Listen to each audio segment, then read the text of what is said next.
naik gunung nih ya kan, mobilnya naik gunung terus ketika turun gunung itu kan kita sering rem nih. Kadang-kadang remnya bau dan remnya blong nih. Nah, itu Anda harus hati-hati. Ketika remnya blong berarti piringan Anda sudah panas dan panasnya itu udah nggak bisa lebih panas lagi. Kalau ngebolongin disc brake, pastikan yang ngebolongin disc brake itu ngerti apa yang dia kerjakan. Kalau dia ngerti apa yang dikerjakan, no problem. Kalau dia tidak mengerti apa yang dia kerjakan, hati-hati ya. Nanti ketika Anda rem itu bisa blong dan itu bisa ada yang lepas. Karena kenapa? Ini rem Pak, Anda bisa maju nggak bisa berhenti, lebih bahaya gitu loh. Cari bengkel mobil yang tepat, ayo ke dokter mobil aja. Jujur, cepat dan juga lengkap, ayo ke dokter mobil aja. Kualitas yang terbaik, harga juga bersahabat. Percayalah, di dokter mobil pasti beres.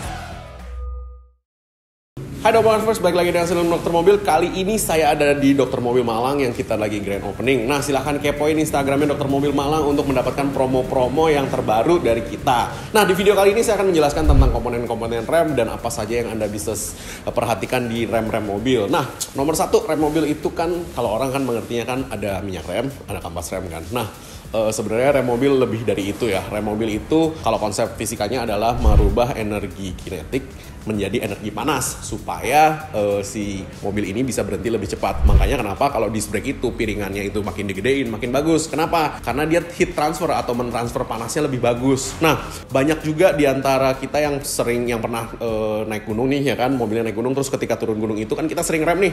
Kadang-kadang remnya bau dan remnya blong nih. Nah, itu Anda harus hati-hati. Ketika remnya bau berarti kampas remnya kebakar. Ketika remnya blong berarti piringan Anda sudah panas dan panasnya itu udah nggak bisa lebih panas lagi, sehingga si piringan itu harus didinginkan dulu sebelum Anda bisa lanjut rem lagi. Nah, makanya kenapa ketika Anda turunan dari gunung, Anda sebaiknya memperhatikan kondisi rem Anda baik-baik. Kalau udah mulai bau, istirahat dulu sebentar. Atau Anda boleh upgrade nih mobilnya menjadi rem mobilnya menjadi yang lebih bagus. Nah, kampas rem, banyak orang bilang beli kampas rem dan begini dan begitu dan begini dan begitu. Oke, that's fine ya. Kampas rem bagi saya cuma ada 3. Satu kampas rem biasa, satu karbon, satu lagi seramik. Nah, Anda beli seramik disc brake belum tentu lebih bagus buat mobil Anda. Kenapa? Seramik disc brake itu cuma didesain untuk sebenarnya untuk mobil-mobil balap ya, untuk dia lebih cepat heat transfernya dan si piringannya itu lebih cepat, friksinya itu lebih bagus. Friksi itu gaya geseknya ya. Gaya geseknya itu lebih bagus. Nah, tetapi itu akan lebih banyak makan disc brake daripada kampas rem biasa. Yang karbon juga sama, itu didesain untuk friksinya lebih tinggi sehingga bisa lebih pakem alias bisa lebih mentransfer dari energi kinetik menjadi energi panas yang lebih cepat. Nah, cuman downside-nya itu akan makan disc brake Anda, sehingga kalau saran saya, mobil disc brake masih standar, ya pakai barang yang standar aja, nggak ada masalah. Kalau Anda mau upgrade, ya Anda harus tahu nih, ketika Anda upgrade berarti nggak lama disc brake harus diganti nih, disc atau piringannya ya. Nah, upgrade yang Anda bisa lakukan adalah satu, minyak rem. Minyak rem saya sudah jelaskan di banyak video saya sebelumnya, itu hidroskopik. Nah, hidroskopik itu artinya menarik si partikel air di udara, sehingga idealnya memang 1 tahun sekali itu minyak remnya Anda kuras. Kenapa?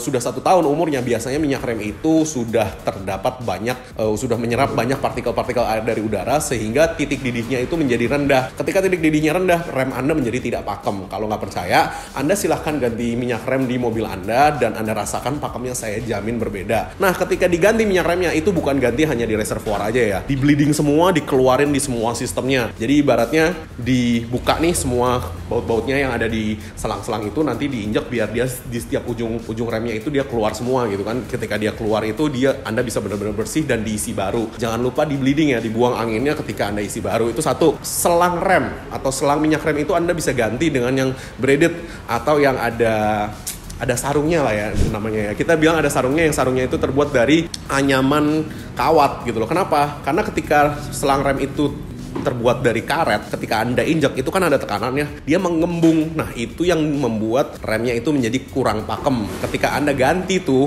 selang rem itu menjadi yang braided, dia tidak bisa mengembung sehingga rem Anda otomatis jadi lebih pakem. Itu bener. Tapi balik lagi ya, minyak remnya harus bagus, jangan pakai yang biasa-biasa karena balik lagi ketika Anda mau bikin mobilnya kenceng ya Anda harus bisa berhentiin juga. Nah, kampas rem ketika kena air banjir nih, Anda menerjang air banjir atau ketika habis cuci mobil atau ketika habis kerendam air, itu biasanya memang dia menjadi tidak pakem karena dia ada partikel airnya dan itu harus dibuang tuh. Cara pakainya ya, cara buangnya ya kalau Anda bisa bongkar ya dibongkar, kalau nggak bisa dibongkar ya dibake aja, direm pelan-pelan nanti sampai dia airnya kebuang sendiri. Kalau piringannya bunyi ngik, itu gimana cara perbaikannya? Itu harus dibongkar, dibersihkan dan dipasang lagi. Biasanya sih basah, 1, 2 ada debu atau ada sedikit kerikil yang bisa membuat itu bunyi gitu loh, dan ya sebenarnya not a big problem, dibawa aja ke bengkel, dibongkar, dicuci bersih ya kan, ntar dipasang lagi. Nah, kalau piringan remnya bergetar ketika direm, getaran di rem itu akan Anda rasakan itu lebih banyak itu di pedal remnya. Kalau pedal remnya dia maju mundur ketika Anda ngerem, itu salah satu disc brake atau piringannya dari rem Anda itu warping atau dia bergerak, dia udah nggak lurus nih. Solusinya ada 2, Anda bisa ganti baru atau Anda bisa bubut. Bubut saya sarankan hanya 1 kali saja, karena kenapa? Itu akan membuat piringan Anda tambah tipis, dimana yang namanya piringan itu kita butuhkan untuk membuat heat transfer lebih bagus kan. Nah, ketika Anda tipisin, otomatis performanya tidak sebagus dulu, tetapi bisa 1 kali pakai lagi. Karena kenapa? Karena kan bubut tuh murah banget ya, cuman mengurangi quality dari si produk. Nah, kalau saran saya sih ganti baru. Karena kenapa? Ini rem Pak, Anda bisa maju, nggak bisa berhenti, lebih bahaya gitu loh. Jadi sesuaikan dengan kantong Anda dan di budgeting gitu loh. Jangan sampai keburu-buru lah ya gitu kan. Nah, untuk yang lain-lainnya nih, kalau misalkan tromol gimana? Tromol ya tetap dibersihin dan kampas rem tetap bisa diganti. Kampas rem beli yang original aja, jangan tergiur karena harga murah. Kampas rem yang lebih murah akan 1, pakemnya kurang, 2, dia makan disc brake lebih banyak gitu loh. Jadi makan si disc atau piringannya atau si tromolnya, si kampas rem yang tromol itu lebih banyak. Jadi saya tidak sarankan. Makanya kenapa pakai yang standar aja ya kan, pakai yang original aja itu no problem kok. Sebenarnya itu juga udah cukup bagus. Tetapi ketika Anda mau upgrade ya di-upgrade sesuai gitu kan. Nah, kadang-kadang ada orang yang ngebolongin disc brake nih, yes and no. Kalau ngebolongin disc brake, pastikan yang ngebolongin disc brake itu ngerti apa yang dia kerjakan. Kalau dia ngerti apa yang dikerjakan, no problem. Kalau dia tidak mengerti apa yang dia kerjakan, hati-hati ya. Nanti ketika Anda rem itu bisa blong dan itu bisa ada yang lepas. Jadi hati-hati nih, balik lagi nih, ketika orangnya bisa mengerjakan no problem. Dibolongin itu untuk apa sih? Supaya dia bisa mengikat udara lebih banyak dan dia bisa membuang panasnya lebih cepat sih sebenarnya sih. Itu aja sih sebenarnya sih. Kalau saran saya sih beli parts yang bagus ya, yang aftermarket parts yang bagus, yang memang dikhususkan untuk itu dan dipasang yang itu. Kalau lo mau bolongin boleh, balik lagi Anda harus tahu yang siapa yang ngebolongin, dia bisa apa enggak. Takutnya dia nggak bisa, malah mobil lo tambah ancur-ancuran, bukannya apa nih ya.